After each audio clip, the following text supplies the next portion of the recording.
Input devices. The user provides a set of instruction or information to the computer system with the help of input devices such as the keyboard, mouse, scanner, etc.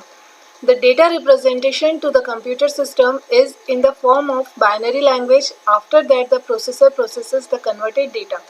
Computer जो समझता है वो कौन सी language को understand करता है, only binary language. मतलब हम जो भी चीज़ लिख रहे हैं वो फर्स्ट उसके अंदर कन्वर्ट होती है किसके अंदर, बाइनरी लैंग्वेज के अंदर. मतलब कि जो जिस लैंग्वेज को कंप्यूटर अंडरस्टैंड करता है उस लैंग्वेज में कन्वर्ट होगी वो. The input unit implements the data which is instructed by the user to the system. We can enter the data from the outside world into the primary storage as the input through input devices.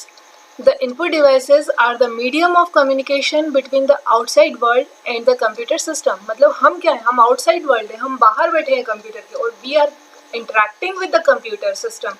तो सबसे जो पहले step है वो stage है वो किसके through होता है, तो वो कीबोर्ड के थ्रू होता है. हम क्या करते हैं, डेटा एंटर कर रहे हैं किसके through, with the help of keyboard और माउस और स्कैनर. इसके थ्रू हम एंटर करेंगे डेटा. वो डेटा कहाँ जाएगा, आपके सिस्टम के अंदर जाएगा. तो सबसे पहले तो जाके कहीं ना कहीं स्टोर होगा, देन उसके ऊपर आगे की प्रोसेसिंग स्टार्ट होगी. तो वो जिस जगह पे स्टोर होगा वो कहाँ पर स्टोर होगा, प्राइमरी स्टोरेज के अंदर, आपकी रैम के अंदर. Okay, there are some important features of input devices which are given below. ये कुछ फीचर्स हैं इनपुट डिवाइसेस के. फर्स्ट देखो, the input devices receive or accept the data or instruction from the user.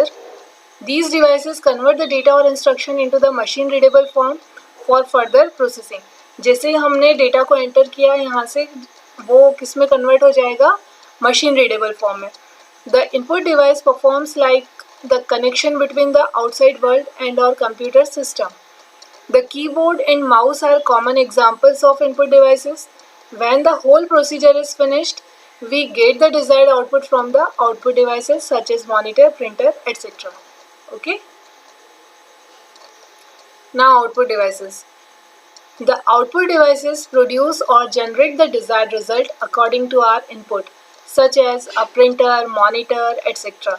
क्या use क्या होता है output devices का, जस्ट डिस्प्ले करना जिस फॉर्म में भी यूज़र को चाहिए उस फॉर्म के अंदर. These devices convert the data into a human readable form from binary code. जब हम input देते हैं with the help of input device तो वो क्या होता है, हम उसको input दिया कुछ भी, हमने हमारा नाम लिख दिया, तो वो नाम कंप्यूटर एज इट इज़ नहीं अंडरस्टैंड करेगा. वो उसको पहले क्या करेगा, अपनी लैंग्वेज में मतलब कि बाइनरी लैंग्वेज के अंदर कन्वर्ट करेगा और देन प्रोसेसिंग होगी. और जब फाइनली जो चीज़ प्रिंट होगी तो वो जिस फॉर्म में प्रिंट होता है फाइनल रिजल्ट आपका, वो भी ह्यूमन अंडरस्टैंडेबल फॉर्म होता है. तो जबकि प्रोसेसिंग हुई वो किसके ऊपर हुई, बाइनरी लैंग्वेज के ऊपर हुई या मशीन लैंग्वेज के ऊपर हुई. और फिर उसके बाद में आउटपुट डिवाइस क्या करता है, उसको ह्यूमन अंडरस्टैंडेबल फॉर्म के अंदर कन्वर्ट कर कर आपको डिस्प्ले कर देता है. Okay, examples of output devices are printer, projector, monitor, etc. These devices have various features which are given.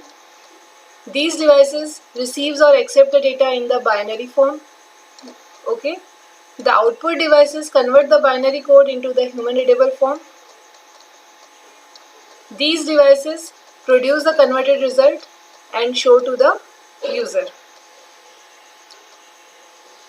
इसके बाद में कुछ बेसिक ऑपरेशंस जो हैं कंप्यूटर के वो हम अभी देखेंगे. Basic operations of a computer. Inputting with the help of keyboard. जब आप input करोगे फिर उसके ऊपर processing होगी और output मिलेगा आपको. और इसके बीच में जो दो काम और होंगे वो होगा स्टोर करने का, स्टोरेज, और अगला है कंट्रोलिंग का. ठीक है, तो इनपुट आपका एक बेसिक ऑपरेशन हुआ, process, output, storage and control.